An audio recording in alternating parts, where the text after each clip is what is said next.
se tiġi mwassla lilkom minn Beauty Wisdom, Game Breaker u Lily's Health and Beauty.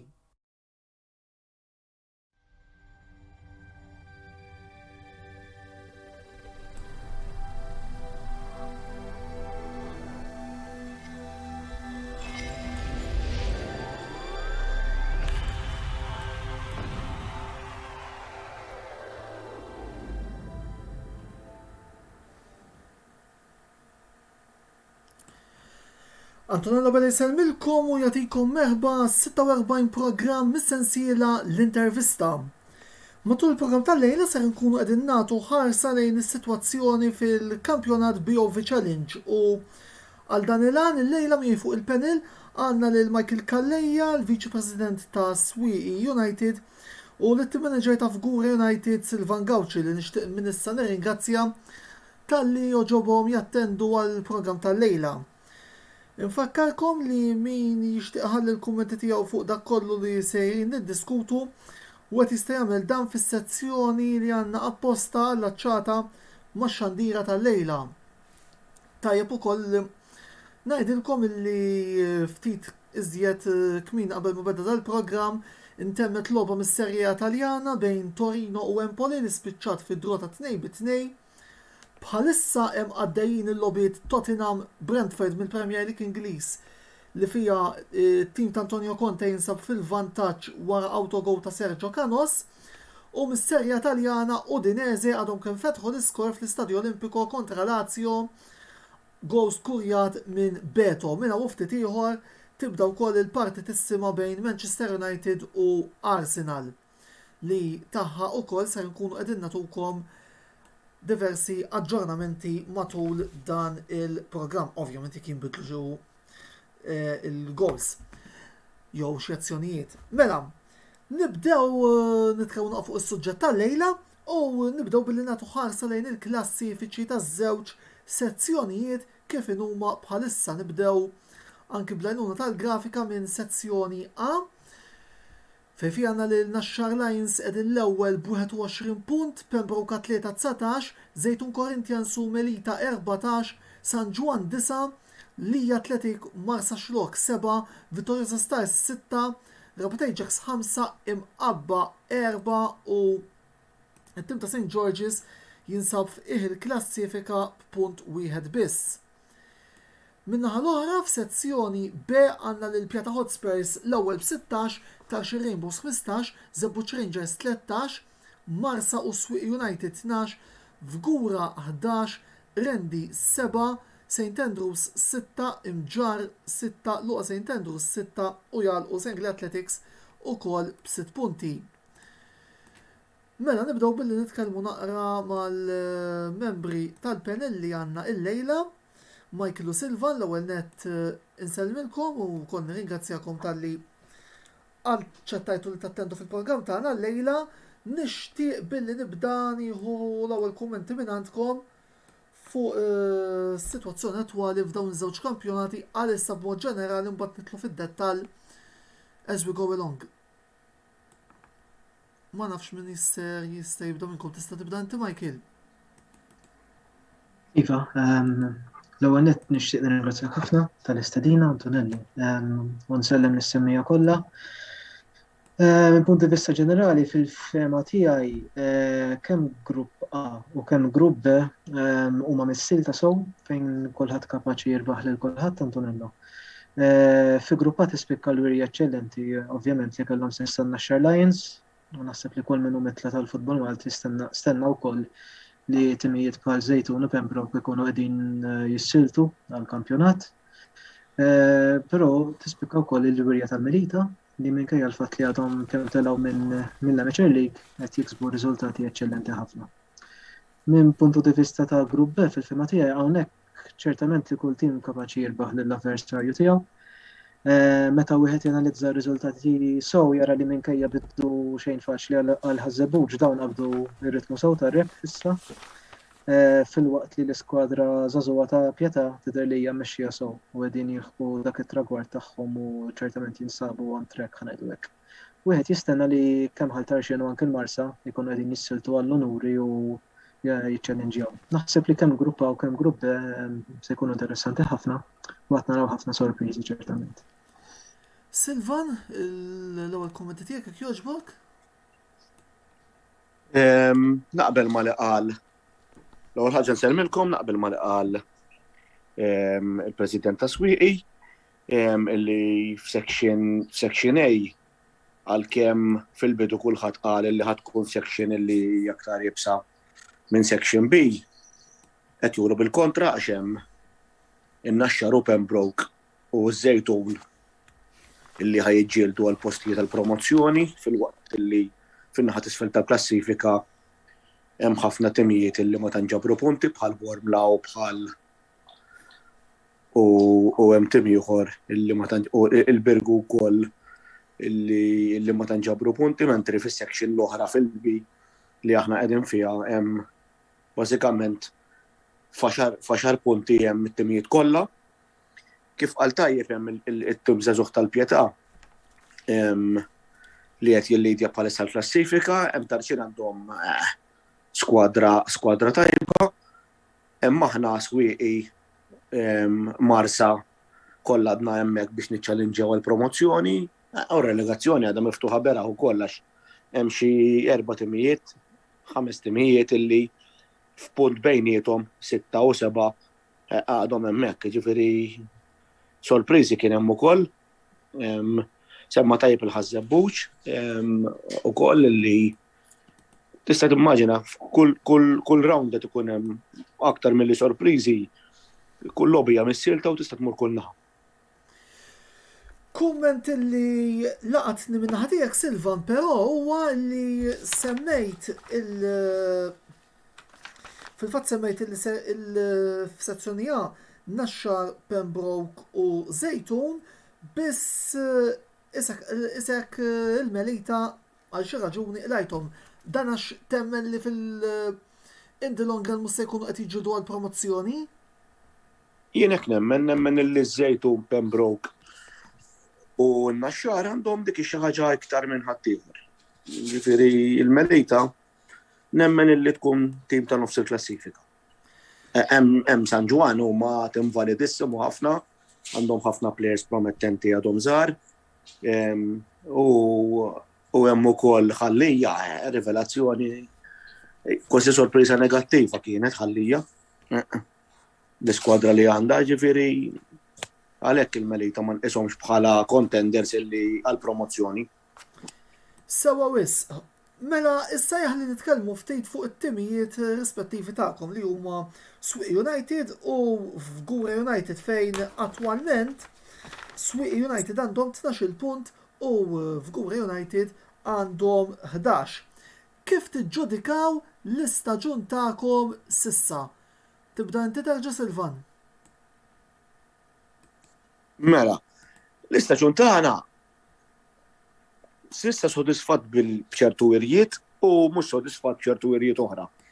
Eżempju, irbaħna 3 b'xejn ma' ħażebbuġ, għamilna wirja brillanti, u mbagħad fallejna l-punti ma' Ħalluqa u ma' Mġar. Żewġ lobijiet illi fl-opinjoni tiegħi stajna ġibna xi ħaġa aħjar.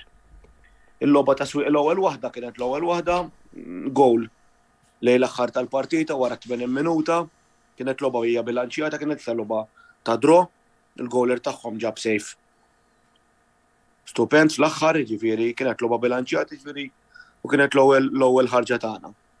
Biss l-iskwadra hija maquda ħafna, għandna skwadra żagħżugħa, għandna 3 barranin, 4 anzi jikkumplementaw tajjeb it-tim, għandna coaching staff eċċellenti, kumitat li jaħdem ħafna biex iżomm l-armonija u l-għaqda u li ħadd ma jkollhom xejn u nemmen li qegħdin fi triq tajba li jkollna staġun memorabbli. Michael, Swieqi United, kumment ġenerali fuq l-istaġun tagħkom s'issa jekk jogħġbok?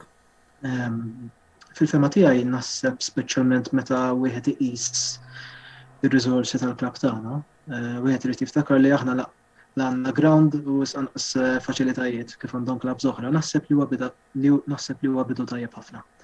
Ta' min jinnota li għandna tim żagħżugħ ħafna, hemm ukoll timijiet oħra li għandhom ħafna żgħażagħ. U qed nagħtu ċans lil players li forsi ma kinux isibu posthom ma' timijiet oħra u li qed jieħdu pjaċir jilagħbu l-futbol magħna. Meta tikkunsidra li għandna coaching staff ukoll dedikat ħafna u l-flus huma dak li huma fil-każ tagħna huma limitati ħafna, naħseb li l-prestazzjonijiet kienu pożittivi ħafna u kif dejjem inħobb ngħid we are punching above our weight as a football club. Biss hemm lok fejn itjibu, dejjem hemm lok fejn nistgħu taf inti nġibu iktar riżultati pożittivi bħal kull ħaġa oħra. U ċertament li ser nkunu qegħdin naħdmu ħafna f'dawn ix-xhur li ġejjin biex nkomplu ntejbu l-prestazzjonijiet. Però overall ninsab fiduċjuż u pożittiv ħafna. Kurzita li tirrigwarda t-tim tagħkom Michael hija illi sissa vera li dan l-istaġun skurjajtu, anzi lajtu 6 goals. Imma skurjajtu biss 6. Tajjeb li jkollok difiża soda veru, ma taħsibx li forsi hemm bżonn iżjed li ssibu x-xibka biex anke tibqgħu żommu l-pass ma ta' fuq, jew inkella inti forsi wieħed minn dawk in-nies li temmen illi wieħed b'xejwa biżejjed laqwa 3 punti. 3 punti dejjem importanti, però naqbel miegħek. Naqbel miegħek biss wieħed irid iqis ukoll ċertu fatturi f'dan ir-rigward. L-ewwel nett kif nasab ħafna nies jafu tlifna lil Ibrahim Salis li kellu wirijiet eċċezzjonali matul l-istaġun li għadda, kien għamel żmien anke kien top scorer tal-Challenge League. Saħansitra kien hemm anke interess minn timiet tal-Premier, jiġifieri Salis issa ddeċieda li jmur on loan ma' klabb ġewwa Saudi Arabia, ġifieri u nifirħulu, però ovvjament kien hemm dik ir-repercussion negattiva għalina. Kellna plejer ukoll barrani Zelupas li sfortunatament għadu ġej minn injury serja li ħalitu barra għal xarejn u l-barrani li ieħor li għandna Castano huwa stil differenti ħafna minn Salis. Jiġifieri jżomm il-ballun iktar, jifittex dak il-pass insidjus, jiġifieri kellna naddattaw għal stil differenti. Jiġifieri fejn forsi s-sena li għaddiet kellna lil Salis li kienet jiskurjana ħafna goals, is-sena kellna nbidlu ftit forsi s-sistema. Biss nemmen li meta jkollna l-players fully fit, għax dik problema oħra li kellna, il-goals naħseb jistgħu jiżdiedu, speċjalment b'iktar attenzjoni u reqqa quddiem il-lasta għax jekk hawn tim li jfalli ħafna chances sfortunatament huwa l-klabb tagħna. Ġifieri nfallu ħafna opportunitajiet tad-deb u għalhekk forsi dawn il-fatturi jistgħu jispjegaw għalfejn ma tantx qed niskorjaw daqs kemm suppost. Però huwa punt importanti u interessanti li inti semmejt Antonello. Silvan, min-naħa tagħkom s'issa jidher li ħlistu b'suċċess il-konfronti li għandkom mat-timijiet fin-naħa t'isfel tal-klassifika, kif ukoll ksibtu rebħa tajba kontra Zebbuċ Rangers. Issa ġejjin ukoll il-konfronti diretti fiż-żona promozzjoni. Temmen li tistgħu żommu l-pass mat-timijiet ta' fuq issa li appuntu waslu dawn il-konfronti diretti? Ejwa, mela nemmen aħna fiduċjuż ħafna fl-iskwadra li għandna u nemmen illi nistgħu nagħtu logħba l kulħadd bħalma huma jistgħu jagħtu lilna. Ġifieri nemmen illi ma hemmx differenza ta' barra minna u bej timijiet u ovvjament il-lob jiġi deċiż bl-episodji. Ġifieri idej nistgħu nilpu l-kulħadd u nistgħu nitilfu ma' kulħadd. Eżattament, jiġifieri minn kliemek isni qed ninnota ċertu tip ta' konfidenza li anki speċi tistgħu anki tkunu is-surprise package ħanejdu hekk u tiġġieldu għall-promozzjoni. Aħna għalhekk qed naħdmu, jiġifieri mhux biex. Aħna ovvjament naħdmu biex nirpu kull logħba nippruvaw. Imbagħad jekk l-avversarju jaħjar minnek. Però aħna ninslu bil-mentalità li nippruvaw nġibu 3 punti ma' kulħadd. Sewa wisq għandna qabel ma mmorru għal waqfa ta' riklami għandna wkoll xi kummenti wkoll mela għandna lil Alan Jowmans fejn jgħidilna nixtieq inselli għas-sur Michael u nixtieq ngħidu proset għax-xogħol li qiegħed jagħmel u nawguralu kull suċċess għal dan l-istaġun minant ex-player tagħkom. Grazzi Alan, nsellimlek u thank you ħafna tal-fiduċja tas-support. Naf li dejjem kont issegwina għall-volja naħseb ilu ħafna. So thank you thanks tas-support as always, Alan. Kif ukoll qabel xejn għandna aġġornamenti ieħor darba minn ġewwa l-Istadju Olimpiku Beto jirdoppja l-iskor għal Udinese, Lazio xejn Udinese 2 naħseb riżultat li jmur forsi kontra kull mistenni meta tqisu wkoll il-fatt li l-Udinese qegħdin jirbħu ġo Ruma saħansitra. L-aħħar messaġġ qabel ma mmorru għall-ewwel waqfa ta' riklami minant Mark Xkembri li wkoll insellimlu u nirringrazzjah tal-kollaborazzjoni sirja li jagħmel fis-setup ukoll ta' dan il-programm. Waħda mid-differenzi bejn Fgura United u Swaq United hija illi tal-ewwel għandhom il-ground tagħhom fil-waqt li swieqi lanqas biss għandhom grounds. Kemm taħsbu li din tista' toħloq differenza bejn iż-żewġ timijiet minkejja li qegħdin fl-istess kategorija. U Marka hawnhekk qed tistaqsina wkoll ma taħsbux li l-gżira żgħira bħal Malta għaw wisq teams u riżorsi imxerdin ħanamlu ħaġa. Ejja ħammorru waqfa ta' riklami ħalli nagħti wkoll ċans sew lil Silvan u sew lil Michael taħsbu ftit fuqha din u mbagħad kif nirritornaw lura mill-break ukoll intikom iċ-ċans biex twieġbu d-domanda ta' Mark. Għal daqstant, għalissa bqgħu magħna l-intervista tkompli wara dawn.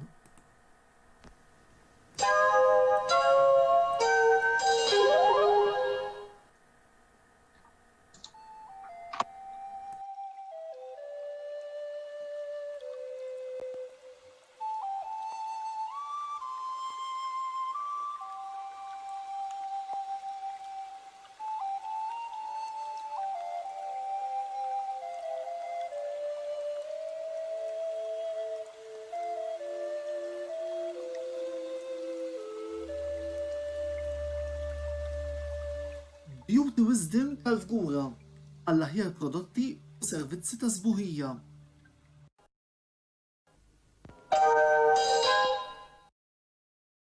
Ixtri ir-rigal ideali tiegħek għal dan il-miliet minn għandna.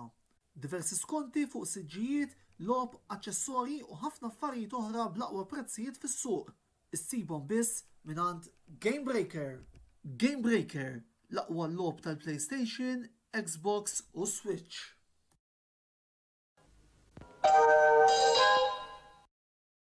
Lily's Health and Beauty għall-aqwa prodotti ta' nutrizzjoni, make-up u aċċessorji. Żuru l-paġna ta' Lily's Health and Beauty fuq Facebook għal iżjed informazzjoni.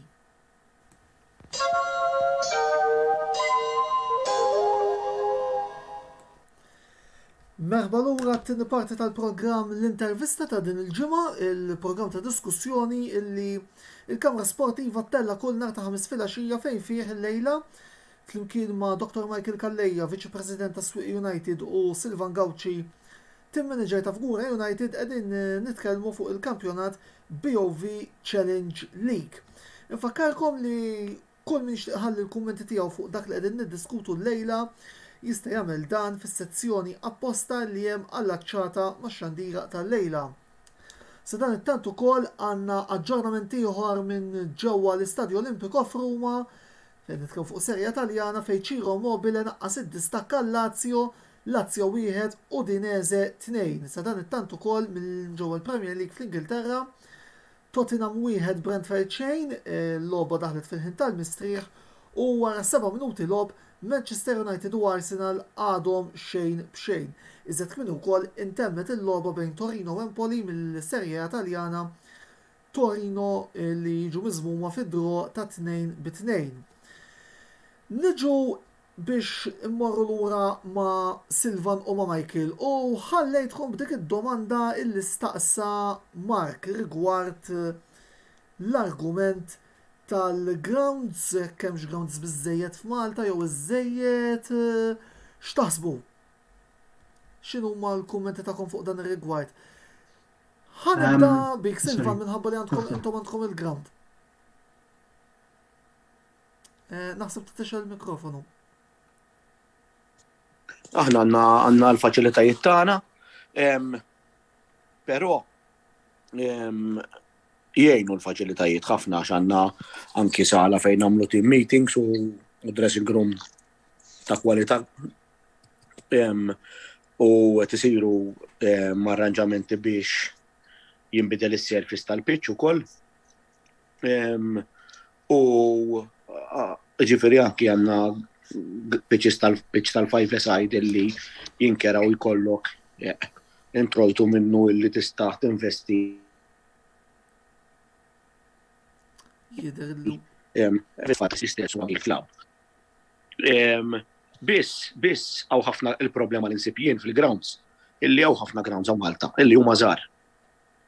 Illi ma tistax tużhom laqas biex tagħmel friendly. Biex tagħmel friendly ftit għaw grounds illi huma 11-a-side illi inti tista' titrenja u tilab fuq ground bħal meta tilab is-Centenary u l-Victor Tedesco. Dik l-unika problema rigward ammont kbir ta' timijiet. Naqbel illi għaw ammont kbir ta' timijiet, però liema klabb taħseb illi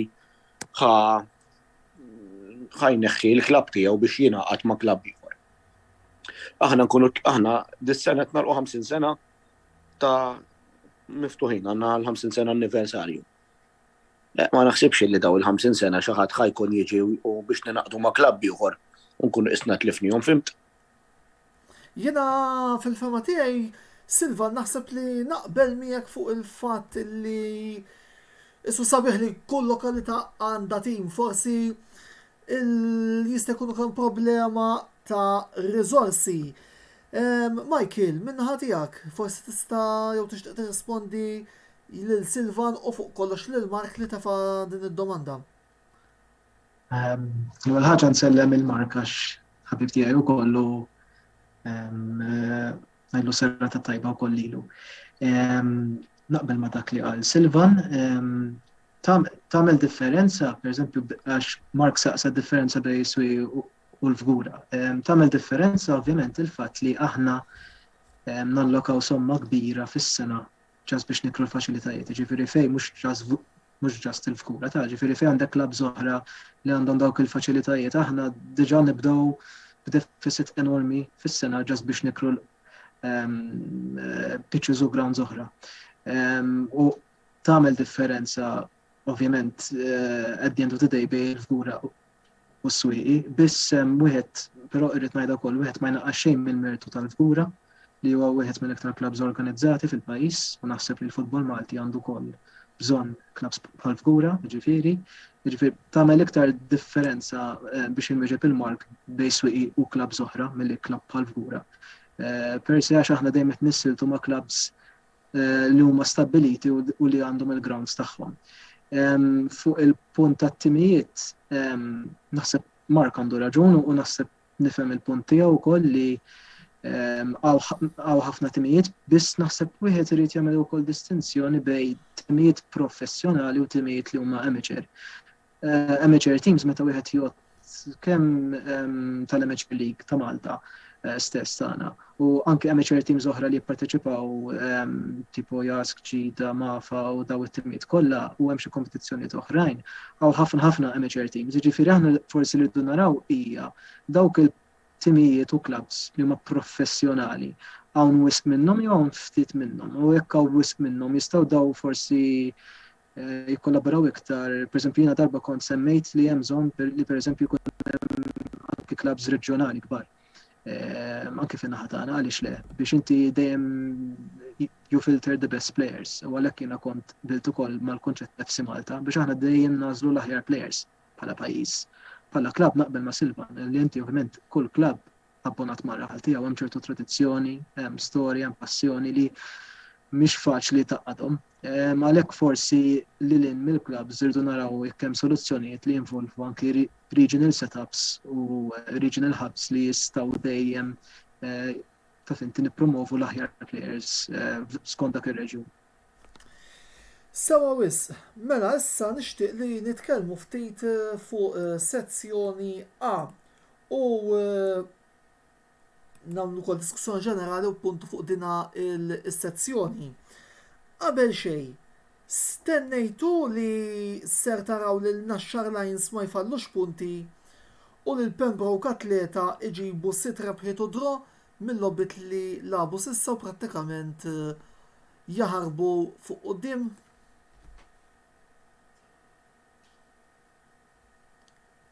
Silvan. Naxxar hija sorpriża pożittiva ħafna. Għandhom skwadra tajba immens, għandhom immexxija minn Omar Borġ, goaler ta' esperjenza li issa wasal fl-aħħar tal-karriera tiegħu u naħseb ħadd tkun iċċiresa fuq il-kejk jispiċċa s-season bi promozzjoni.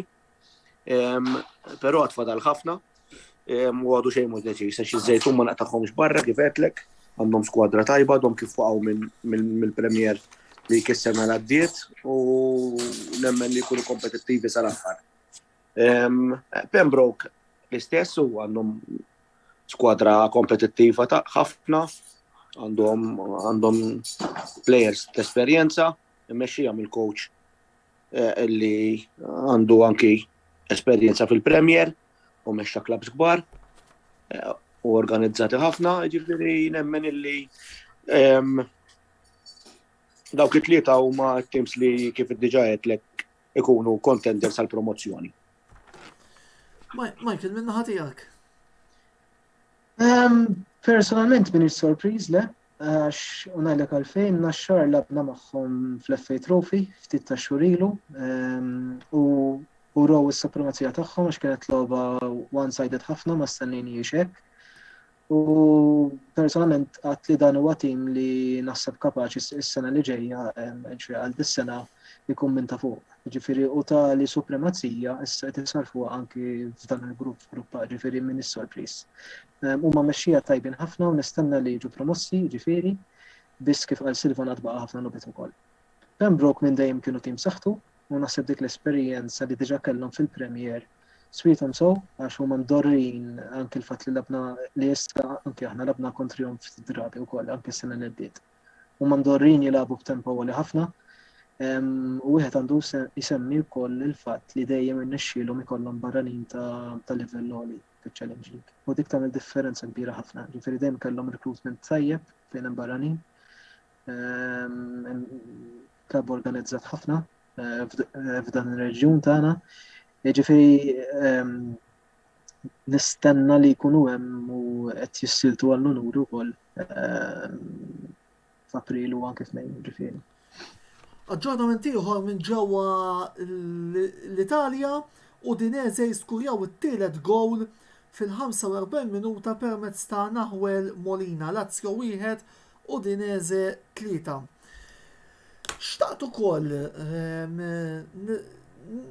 nota punt illi rajna fuq Facebook post tal-kaptan ta' Rabat Ajax fejn il-menta fil-medja soċjali tiegħu minn dik li hija congestion fixture fejn pereżempju ma nsemmi xejn Rabat Ajax labu it-tnejn li għadda u issa anzi l-bieraħ, it-tlieta skużawni, u issa ser jerġgħu jilagħbu għada.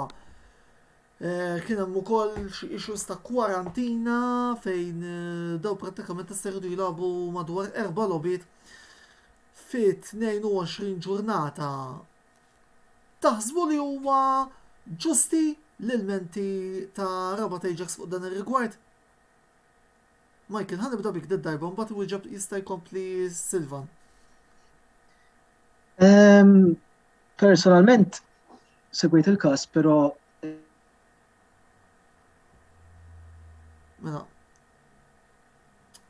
Mela, jidher li għandna mela qabel ma terġa' tibda Michael, aġġornament id-darba minn ġewwa Old Trafford, Arsenal jiftħu l-iskor fi 17 minuta qed nistennew ukoll biex naraw l-iskorer għat-tim ta' Mikel Arteta.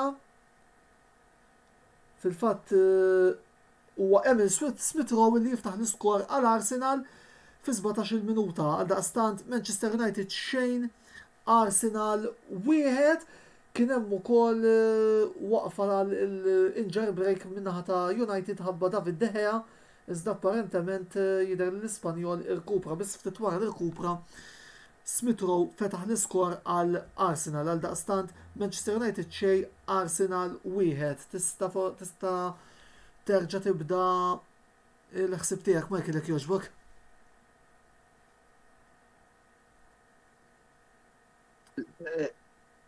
Il-kas ta' Rabat segwejtu u l-lum rajt anke.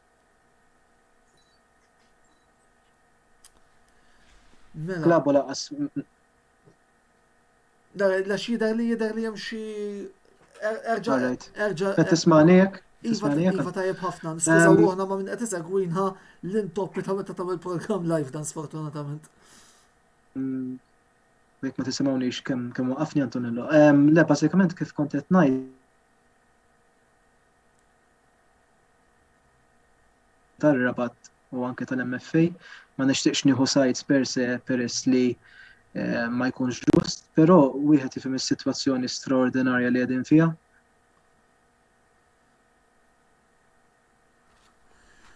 Mela, Fixture kompli. fejn kien hemm fixture congestion għalina wkoll.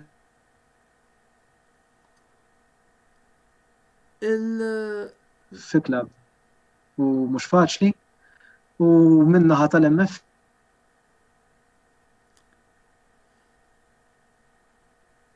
Mela, Michael, ħallina raw naqra Silvan jista' xejn jew forsi jirnexxilna nsolvu l-problemi ta' konnessjoni li hemm min-naħa tiegħek fuq din il-kwistjoni. Naħseb illi kif qal tajjeb Michael, il-pandemija ili jekk ikollok xi ħadd illi irid jagħmel kwarantina hija obbligatorja u trid issir. Il-fixtures ikunu ilhom li nħarġu. Aħna l-ġimgħa d-dieħla eżempju ħa nilagħbu 3 logħbiet f'7 ijiem. Għandna mal-pjata nhar il-Ħadd, għandna fit-8 ta' Diċembru il-konfront tan-knockout ma' Ħallija u mbagħad nerġgħu nilagħbu s-sibta wara, ġifieri f'7 ijiem ħa nilagħbu 3 logħbiet. Affarijiet li ma naqbilx magħhom minħabba injuries u minħabba illi aħna anki bħala medical staff u hekk u l-iskwadri ma jkunux kbar bħal timijiet professjonali, però sakemm din hija għal kulħadd ma hemmx tagħmelu. Jiġifieri l-MFA tkompli bil-kampjonati tagħha kemm jista' jkun li jibqgħu għaddejjin kemm jista' jkun b'mod normali u kull tim ikollu jadatta għaċ-ċirkostanzi li qegħdin fihom. Ma jfisser jiġifieri la mhux qed nagħti tort lill-MFA u laqqas qed nagħti tort lill-Rabat Ajax li jikkomplejnjaw fimt. Imma sfortunatament iż-żmien li qegħdin fih u dak li hu nippruvaw noħolqu l-aħjar sitwazzjoni fl-interess ta' kulħadd. Mela Michael, ma nafx hekk tixtieq iżżid xi ħaġa terġa' tipprova. ma nafx hekk qed tismani Antonello. S'issa nisimgħek tajjeb. Tajjeb, le, I mean, l-istess ħaġa għal Silvan ukoll. Moment straordinari, ma nixtieq nieħu sajd ma' ħadd la mal-MFA laqas ma' Rabat nifhem il-ġiex punti di vista naf li l-MFA jaħdmu ħafna wkoll biex jippruvaw jonaraw il-fixtures biex jakkomodaw il-clubs. Nifhem il-punt di vista ta' Rabat ukoll kif għadlek għax jiena involut fil-klabb. Nista' nifhem dik il-congestion anke in terms of injuries taf toqtlok, ġifieri titlef ħafna punti. Ġifieri nitlob u nistenna li forsi il-Covid taf inti titnaqqas b'mod konsiderevoli li ma jkollniex iktar problemi Antonello. U naħseb mhux inti biss imma nistgħu ngħidu hekk kulħadd. Issa għandi domanda darba fuq nota ġenerali. Meta ħarstejn iż-żewġ klassifiċi, jinnota li f'sezzjoni A it-timijiet ishom jinsabu żjed viċin fin-naħa t'isfel tal-klassifika. Min-naħa l-oħra, f'sezzjoni B, il-bilanċ jidher li iktar qiegħed favur in-naħa tat-timijiet ta' fuq fejn hemm 6 timijiet f'xejn inqas minn 5 punti. Taqblu li dan huwa sinjal li f'sezzjoni A, B, skużawni, sezzjoni li qegħdin fiha intom, forsi il-level huwa ola minn dak li hemm f'sezzjoni A? Silvan. Il-livell naħseb illi fiż-żewġ sezzjonijiet huwa tampar xulxin. Jiġifieri aħna labna 9 friendlies ma' t-timijiet kważi kollha ta' sezzjoni l-oħra. U l-livell huwa simili ħafna. Biss id-differenza hi li f'sezzjoni oħra hemm 4 timijiet li huma superjuri mill-oħrajn u mbagħad l-oħrajn kollha tampar xulxin.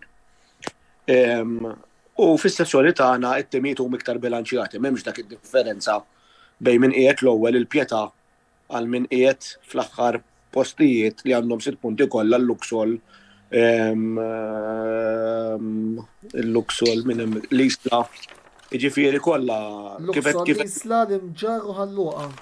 Eżattu, ġifieri aħna kif qedlek. Ma naħsibx li kull logħba fiha tiġi deċiża mill-episodji, ġifieri m'hemmx differenza ta' barra minn hawn bejn it-timijiet. Jaf da bħalma ġranna aħna mal-imġar, tkeċċelna plejer wara 20 minuta u spiċċajna tlifna wieħed b'xejn. Logħba li anke baxra minn nies fl-opinjoni tiegħi iddominajna.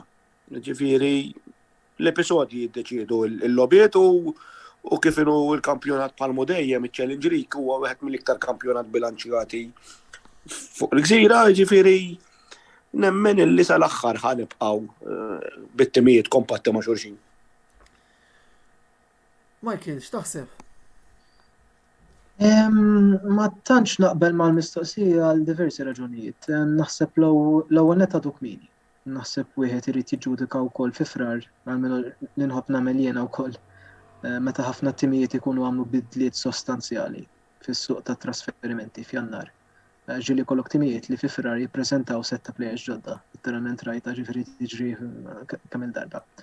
Barra minn hekk mill-friendlies li labna aħna ma' timijiet hekk imsejħa minħat isfel ta' Section A. Xejn ma sibniha faċli dan l-aħħar, għamilna ħafna friendlies magħhom u kien hemm anke momenti fejn tlifna. Jiġifieri fil-fema tiegħi bejn Section A jew Grupp A u Grupp B ma tantx hemm differenzi enormi u xert li 22 tim bażikament kapaċi jirbħu xulxin. Speċjalment meta jkunu fil-vena tagħhom. Jiġifieri ma tista' tieħu ħadd for granted mhumiex kemm lej u l-B mhumiex kampjonati fejn tajdem forsi hemm dak it-tim li taf li ħajaqa, hemm dak it-tim li tibati. 22 tim klabb huma organizzati sew u kif diġà rajna kien hemm xi sorpriżi u xi logħbiet fejn għadna forsi bqajna ftit inbelħin li klabb jew ieħor rebaħ jew tilef. Jiġifieri għadu bilanċjat naqbel ma' Silvan ukoll li qed li hemm bilanċ tajjeb bejn iż-żewġ sections u kulħadd kapaċi jirbaħ il kulħadd tant unellu. Sewwa wis, l-aħħar domanda li wkoll nixtieq nagħmlilkom għall-programm tal-lejla hija jekk tarawx xi plejer minn tagħkom li fil-futur nistgħu naraw ukoll protagonist ewlieni fil-kampjonat BOV Premier. Jo forsi jirnexxilkom anki titilgħu intom stess u jkun protagonista magħkom f'dan l-istess kampjonat. Michael, tibda inti darba. Fil-waqt għandek raġuni, nixtieq li jkun it-tim tiegħi li jitla Premier dejjem. Biss ir-riżorsi huma dawk li huma kif diġà tkellimna, nemmen li iva hemm numru ta' players li kapaċi għalmenu jekk jiffukaw u jieħdu l-futbol bis-serjetà jilagħbu fil-kampjonat tal-Premier. Players li min-naħa tagħna spikkaw magħna fil-fema tiegħi huma players żgħar Maltin, semmu l-Vella Neil Borch u hemm anki Leonardo De Bortoli li minkejja l-età żgħira tagħhom għandhom ħafna xofru u jistgħu anki jimmilitaw ma' l-aqwa timijiet fil-pajjiż. Il-kapten tagħna Alan Kembrew Ismajer nemmen li kapaċi jilgħab f'livell għoli u hemm il-goalkeeper ukoll Jean De Battista li dejjem għandu ħafna xofri u jista' jilgħab anke fil-kampjonat Premier. Wieħed għandu wkoll isemmi f'dan il-kuntest lil Fabian Garcia li kellu ħafna wirjiet pożittivi mal-iskwadra tagħna tal-Miners u ċert li jista' xi darba jkun protagonist fil-kampjonat Premier ġifieri. Ta' min nisemmi wkoll li għandkom timsaħtu ħafna fejn jidħol il-kampjonat taż-żgħażagħ fil-fatt qegħdin ma ta' fuq sew f'sezzjoni B. ħanalli temmen li għandkom temmen li din is-sena tista' tkun is-sena li fl-aħħar Swieqi United jagħmlu għall-ola kampjonat tal-miners. Ifimni fejn hemm miners lan dejjem illi tilab fl-ola livell. Hija l-ħolma ovvjament ta' kull nursery ta' finti u akkademja li xi darba jilabu Section A. Aħna qatt ma kellna tim li kien Section A, ġifieri sija 19-17s u under 15s qatt ma kellna A team, kellna B teams, ġifieri Section B's kellna. Biss ninduna wkoll kemm hija qabża diffiċli anke għal klabb bħal tagħna biex nagħmlu dik il-qabża minn B għal A għax jiena wkoll inħaddan dik il-filosofija li mina mhux kemm nitlaq għal sena nixtieq li anke nibqa' f'Section A. U naf li biex nibqa' f'Section A għandi bżonn ikolli akademja speċjalment fejn hemm 17s u 15s b'saħħithom ħafna. Baqgħna biex nagħmlu dak il-pass, ma ngħidx li huwa impossibbli, imma ovvjament jekk għandna nitilgħu Section A, ovvjament ħanħeġġu l-players u ngħinuhom biex jilħqu dak it-tragward. Biss ifhimni nemmen li il-materjal imqiegħed għaliex qegħdin tiġġieldu sew għal dak il-għan fil-fatt bħalissa qegħdin ittielet bi 15-il punt għad tridu tirkupraw ukoll xi logħba u ifhem. Nemmen illi hemm fejn ħanejdu hekk dis-sena. Ċertament. Aħna naħseb ta' min isemmi aħna pereżempju t-tim tal-miners tagħna, l-under 19s, huwa tim riċenti ħafna, aħna tim li bdejnieh fis-sena 2013-14. U f'temp ta' ftit snin, għadhom għasaddu 10 snin, diġà rbaħna 3 promotions, ġifieri għax konna rbaħna Section E, konna rbaħna Section D, u mbagħad is-sena ta' wara rbaħna wkoll is-Section C. U ġejna Section B u fl-ewwel sena tagħna fil-B ġejna t-tielet wara Melita u San Ġwanni u ma ġiex nurseries b'saħħithom ħafna fir-reġjun tagħna. Ġifieri il-materjal li hemm id-direzzjoni, però l-aħħar pass dejjem ħajkun ovvjament li tqal pass. It-tempo ta' Section A għax insegwi Section A wkoll huwa differenti mill-B, ġifieri ħassib players li huma l-aqwa żgħażagħ fil-pajjiż. Però nemmen ukoll jekk nibqgħu nibnu ġifieri ċertament ħajkonna iċ-ċans li xi darba ovvjament nikkompetu fl-ogħla diviżjonijiet anke fejn mill-kampjonati tal-youths. Silvan, min-naħa tiegħek, hemm xi plejer minn tagħkom interessanti li forsi l-qudiem nistgħu naraw fil-kampjonat BOV Premier jista' jkun magħkom, jista' jkun le. Kif qal tajjeb Michael naħseb illi il-ħolma hija li jkun magħna hu. Eżattament.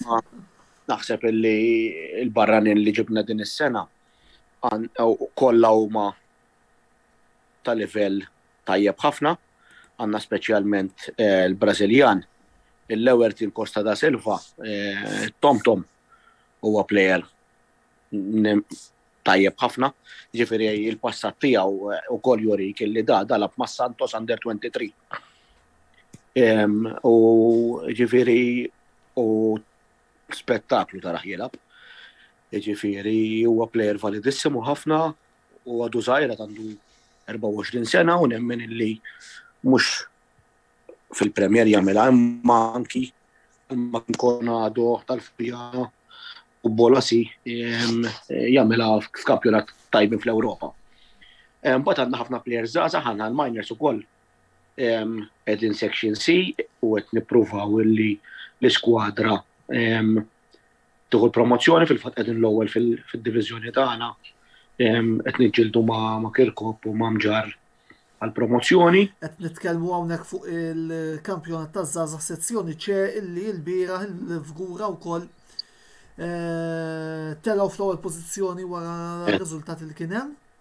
Eżatt, jiġifieri għandna ġibna plejers bħal Morientes Muscat illi jittrenja regolari ġifieri jilab mal-kbar, għandna Ris, hemm Jake Bezzina, ġifieri għandna skwadra kompletament żgħira illi għandhom kollha 21-22 sena. U ġifieri kollha għandhom futuru kollha kapaċi jilagħbu fil-Premier Division kemm Malta u nemmen illi hemm min anki jagħmilha f'livelli barra minn Malta wkoll. Plus li għandna wkoll l-iskwadra hija kompetittiva, ġifieri għadna ma labniex 11 u l-logħba ta' wara jilagħbu 11 oħra illi speċi ta' għandna skwadra kbira illi tikkomplementa u kulħadd jiġilet tal-postu allura bik tagħmel inċentiv illi kulħadd jirsisti fit-training u jżomm ħalli jipprova li jkun mal-ewwel 11 għall-logħba li jmiss. Imma nemmen illi hemm players diġà li jilagħbu Premier minn Malta, hemm Julian Azzopardi lab manna x-xahar Premier, il-bqija ma naħsibx li hemm players oħra. Ma nafx u hemm li Peżani lab ma' Sliema Premier, imma l-bqija ma naħsibx li għandna players oħra li jilagħbu Premier li labu Premier u qegħdin jilagħbu magħna din is-sena.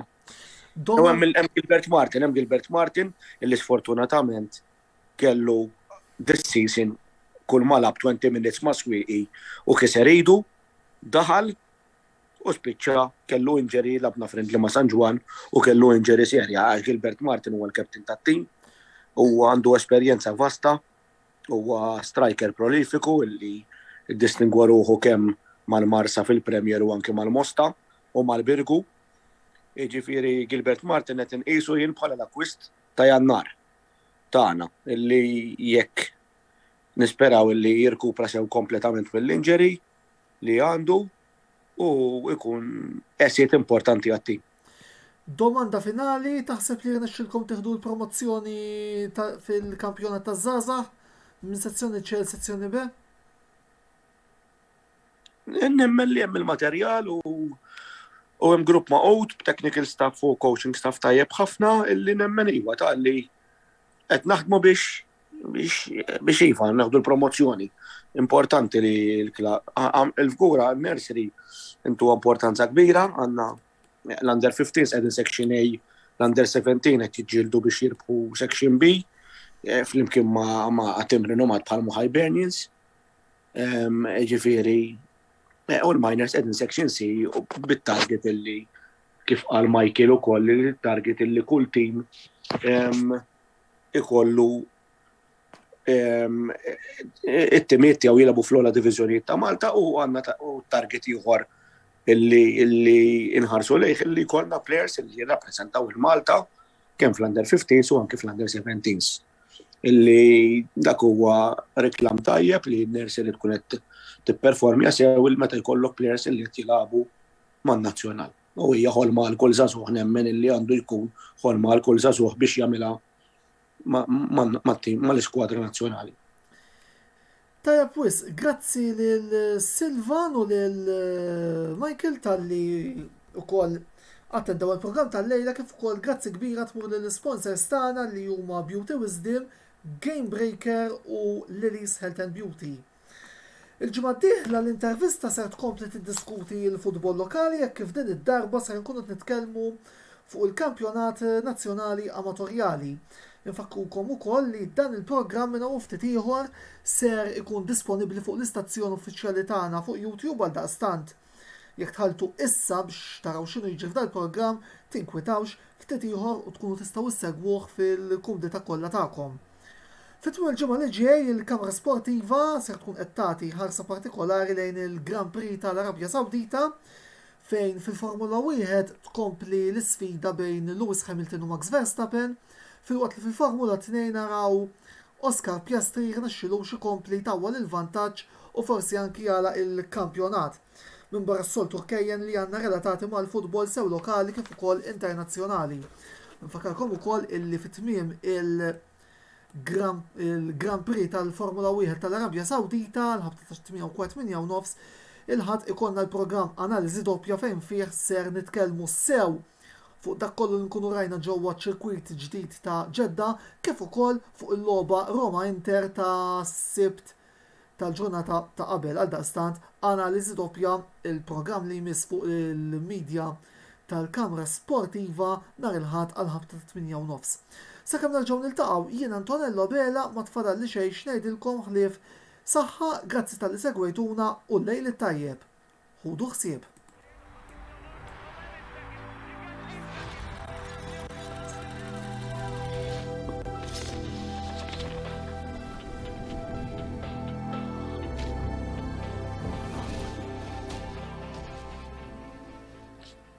L-intervista ġiet imwassla lilkom minn Beauty Wisdom, Game Breaker u Release Health and Beauty.